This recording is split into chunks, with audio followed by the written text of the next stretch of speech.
Менә ул безнең һәрберебездән тора.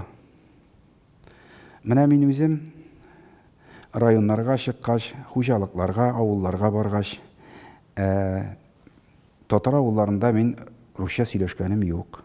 Татарча сөйләшергә тырышам, татарча аңлашабыз.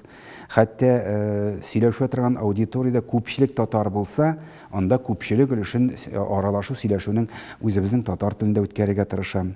Менә мин шулай эшләсәм, башка шулай эшләсә, йортта балалар белән, оныклар белән гаиләдә татарча сөйләшергә тырышсак, менә шулай сакларга. Аны ниндидер закон белән генә минемчә көчләп тагып булмыйдыр. Шул ук вакытта әлбәттә татар телен, ана телен укытырга кирәк дигән фикердә мин. Аның программасын бик нык камилләштерергә кирәкме микән? Бардыр искиткеч үзенә тартып тора торган көчле, зәвыклы программалар табарга да кирәктер дип тә уйлыйм әле мин. Кызыксынып өйрәнсеннәр өчен татар телен. Безнең татар теле бик матур тел бит ул. Ул искиткеч матур тел.